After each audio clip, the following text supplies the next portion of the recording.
परमेश्वर प्रत्येक अगुवे से यही इच्छा रखता है, और जो ऐसा नहीं करते हैं उनके लिए यही जकेल 34 के गुस्से से भरे परमेश्वर के डांट के शब्द है। प्रभु यीशु इन्हीं बातों को लेकर के अपने आप को एक चरवाहा बताते हैं। यूहन्ना रचित सुसमाचार और उसके 10वें अध्याय के 11वें वचन में देखिए, वे कह रहे हैं, अच्छा चरवाहा मैं हूं। अच्छा चरवाहा भेड़ों के लिए अपना प्राण देता है। अपना प्राण देना मतलब अपना सब कुछ देता है। यही जकेल 34 में हमने देखा, वो अगुवे सब ले रहे थे, ऊन ले रहे थे, वो गोश्त ले रहे थे, चर्बी ले रहे थे, लेकिन अच्छा चरवाहा जो होता है वो भेड़ों को दे रहा है, अपना सब कुछ दे रहा है। यीशु ने कहा अपने प्राण भी दे देता है। बाइबल में हमें कुछ अगुवों के उदाहरण मिलते हैं। कुछ अगुवे अच्छे भी मिले और कुछ ऐसे भी उदाहरण हैं जो बुरे उदाहरण हैं, और बाइबल इन उदाहरणों के द्वारा हमें बार बार सचेत कर रही है, सिखाना चाह रही है, और इन अच्छे उदाहरणों में से हमें सीखना है और उनके अनुसार चलना है। और जिन्होंने बुरे अगुवों का उदाहरण दिया उनका भी अध्ययन करके उन बातों से परे रहने का है, दूर रहने का है। किसी भी दृष्टिकोण से अगर मैं देखूं तो मूसा मुझे एक बेहद अच्छे अगुवे के रूप में नजर आते हैं। मेरे साथ में चलिए निर्गमन की पुस्तक। आप देखेंगे कि मूसा प्रजा के लोगों को मिस्र से छुड़ा करके लाता है, और कितनी बार ऐसा हुआ कि प्रजा के लोग मानना ही नहीं चाहते, पीछे चलना नहीं चाहते। मूसा बता रहा है ऐसा करना है, वैसा नहीं करना चाहते, और इस कारण से परमेश्वर का क्रोध बार बार प्रजा के लोगों पर भड़क उठता था। ऐसे समय में आपको मालूम है मूसा जो उनका चरवाहा था, जो उनका अगुवा था, वो क्या करता है। मैं आपको एक वचन बता रहा हूं। जब यहोवा परमेश्वर ने मूसा से कहा, देख ये हठीले लोग हैं, ये सुनते नहीं, अब मुझे मत रोकना, मेरा कोप उन पर भड़क उठा है। मैं निर्गमन के 32वें अध्याय का 10वां वचन पढ़ रहा हूं। परमेश्वर मूसा से कह रहा, मुझको मत रोक, इन हठीले लोगों पर मेरा क्रोध अब भड़क उठा है, जिससे मैं उनको भस्म कर दूंगा, परंतु तुझ में एक बड़ी जाति उपजाऊंगा। क्या कहा परमेश्वर ने?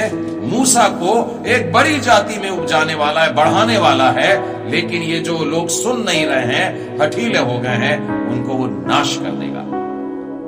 मूसा जो कि अगुओं में बेहद नम्र अगुआ है, आगे बढ़ता है, और देखिए क्या कहता है 32वें वचन में। परमेश्वर से वो इनके लिए विनती कर रहा है, उनके लिए पश्चाताप की प्रार्थना कर रहा है, उनसे उनके लिए याचना कर रहा है कि प्रभु जी तू इनको माफ कर। हे प्रभु, अब तू उनका पाप क्षमा कर, नहीं तो अपनी लिखी हुई पुस्तक में से मेरा नाम काट दे। इन लोगों के लिए इतना प्यार उमड़ रहा है, अपने आप का बलिदान करने को तैयार है। बड़ा भयानक किस्म का वाक्य है ये। एक अनंत दंड भोगने को तैयार हो जा रहा है। तेरे जीवन की पुस्तक में से मेरा नाम काट दे अगर तू इनको दंड देने वाला है तो। मूसा उनके लिए प्रार्थना कर रहा है, प्रभु जी तू इनको माफ कर दे। ऐसे ही इससे पहले उत्पत्ति की पुस्तक में भी एक लीडर मुझको नजर आता है, एक अगुआ नजर आ रहा है जो बेहद प्यारा और अच्छा था। हालांकि वो खुद ऐसे राजा के अधीन था जो बहुत कठोर था। फिरौन के अधीन जब यूसुफ पहुंचा, जेल खाने में से निकाल करके वो राजमहल में बुलाया गया, और उस समय बड़े विपत्ति के दिन मिस्र देश पर आने वाले थे, लेकिन परमेश्वर ने बड़ी योजना के साथ में उसको राजा के बगल में रखा। राजा के बाद का पद उसके पास में था, और जब राजा ने यूसुफ के हाथ में देश को सौंप दिया कि तेरे बताई तरीके से, तेरे बताए नियमों के अनुसार अब ये देश चलने वाला है, विशेष करके वो 7 अकाल के जो वर्ष थे उसमें। और उन दिनों में आप जानते हैं कि यूसुफ ने क्या किया। यूसुफ ने मिस्र की सारी भूमि को फिरौन के लिए मोल ले लिया, क्योंकि उस भयंकर अकाल के पड़ने से मिस्रियों ने अपना सब कुछ, यहां तक कि खेत भी बेच डाल दिया। इस प्रकार सारी भूमि फिरौन की हो गई। अब देखिए, राजा के पास में सब कुछ आ गया, प्रजा के पास में कुछ भी नहीं है सिवाय हाथ फैलाने के। लेकिन एक अच्छा अगुवा होने के कारण यूसुफ के शब्दों को देखिए। यूसुफ ने प्रजा के लोगों से कहा, देश के लोगों से कहा, सुनो, मैंने आज के दिन तुमको और तुम्हारी भूमि को फिरौन के लिए मोल लिया है और तुम्हारे लिए यहां पर बीज है, उसे भूमि में बो। वो कह रहा है, तुम्हारी भूमि तुमने राजा को बेच तो दी, लेकिन मैं तुमको वापस उसे दे रहा हूं, ये बीजों के साथ में दे रहा हूं कि उस भूमि में जाओ और उस भूमि में जाकर के खेती उगाओ, और जब फसल आ जाएगी तब क्या करना, तब उपजे हुए उसमें से पंचमांश फिरौन को देना, बाकी 4 अंश तुम्हारे बने रहेंगे। जितनी भी उपज होती है उसका 80% तुम खुद रख लो, अपने लिए रख लो, अपने लड़के बालों के लिए रख लो, और उसमें से तुम खाना। लेकिन उसमें का जो एक भाग है 20% का है, वो राजा के हाथ में ला करके देना। यूसुफ ने किसी भी तरह से इन हताश लोगों को, बेसहारा लोगों को निकाल नहीं दिया, खत्म नहीं कर दिया। यूसुफ ने लोगों का शोषण नहीं करा, परंतु एक अच्छा अगुवा साबित होता है। एक और उदाहरण आपको दाऊद के जीवन में से बताना चाहता हूं। दाऊद अपना बचपना चरवाहे के समान बिताया और परमेश्वर ने उसको आगे चल के भी चरवाहा ही बनाया। वो वैसे बचपन में भेड़ बकरियों का चरवाहा था। यदि आप पहला शमूएल खोलें और उसके 17वें अध्याय में आएंगे, या 34वें और 35वें वचन में से आपको बताना चाहूंगा।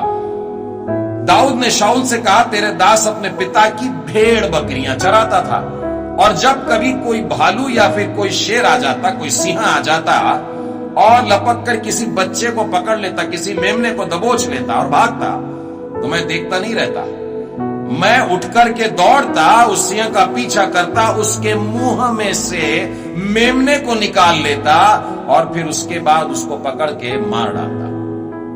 अपने आप को बलिदान करने की इच्छा रखने वाला ऐसा चरवाहा, इतना प्रेम करने वाला चरवाहा। और ऐसी घटना जब भालू के साथ में भी हुई, बिल्कुल इसी रीति से उसने उस मेमने को छुड़ा के लाया, उस भेड़ को बचा लिया। एक प्रश्न पूछना चाहता हूं, यदि आपके पास में 100 भेड़े हैं और 100 में से एक सिंह ने आके एक पिल्ले को उठा लिया, बताइए आप क्या करेंगे? क्या आप 99 को पकड़ के नहीं बैठ जाएंगे और उस एक को बचाने नहीं जाएंगे? कहां जान खतरे में डालें और उस एक को बचाने के लिए जाए? एक ले गया, मेरे पास तो 99 है, भरपूर है। लेकिन बाइबल हमें बताती है कि एक को बचाने के लिए परमेश्वर आता है। प्रभु यीशु एक को बचाने के लिए कहता है, 99 को संभाल के रख दो, लेकिन एक को बचाने के लाओ। दाऊद के पास में बहुत सारे थे, सैकड़ों भेड़ें होंगी, लेकिन एक भेड़ को जब सिंह पकड़ के ले जाता है, उसके पीछे दौड़ता है वो, उसके मुंह से छुड़ाता है वो, उस पर हमला करके उसके बालों को पकड़ करके, लिखा है, उसे मार डालता हूं। मेरी भेड़ों को मैं सुरक्षित रखता हूं अपनी जान पर खेल करके। इस प्रकार से दाऊद का जीवन बीत रहा था, और इसीलिए परमेश्वर ने उसे इजराइलियों का भी चरवाहा बना दिया, उनका राजा बना दिया। आप मेरे साथ दूसरा शमूएल और उसके 7वें अध्याय का 8वां वचन देखें। इसलिए अब तू मेरे दास दाऊद से यह कहना, सेनाओं का यहोवा यूं कहता है कि मैंने तो तुझे भेड़शाला से और भेड़ बकरियों के पीछे फिरने से इस मनसा से बुला लिया है कि तू मेरी प्रजा इज़राइल का प्रधान हो जाए। छोटे छोटे काम भी जब हम करते हैं मित्रों, हमारा परमेश्वर हमें देखता है। हम भेड़ों को भी चराते हैं तो परमेश्वर देखता है, हम भेड़ों को कैसे चराते हैं देखता है। हमारी भेड़ जब बीमार हो जाती हैं तो हम उनको कैसे उठाते हैं देखता है। हमारी भेड़ जब मुश्किल में पड़ी हो, उनको बचाने के लिए हम अपनी जान जोखिम में डालते हैं, वो परमेश्वर देखता है। और उसके बाद बाइबल कहती है, इसलिए कि तू ये सब करता है, मैंने तुझे बड़े काम के लिए चुन लिया है। मेरी प्रजा के ऊपर तू चरवाहा होगा, क्योंकि तेरे अंदर चरवाहों का मन है। दाऊद के अंदर चरवाहों का मन था। दाऊद अपनी जान देना जानता था अपनी भेड़ों के लिए, इसलिए जब वो राजा बनता है तो अपनी प्रजा और अपने लोगों के लिए अपने आप को बलिदान करने के लिए आगे बढ़ जाता था। और यही कारण है उसकी प्रजा के लोग दाऊद के लिए अपने आप को शहीद करने को तैयार हो जाते थे। दूसरा शमूएल देखिए और उसके 5वें अध्याय और उसके पहले वचन में क्या लिखा है। इजराइल के सब गोत्र दाऊद के पास हेब्रोन में आकर के ये कहने लगे, सुन, हम लोग और तू एक ही हाड़ मांस है, हम दोनों अलग नहीं हैं। लोग दाऊद से कह रहे हैं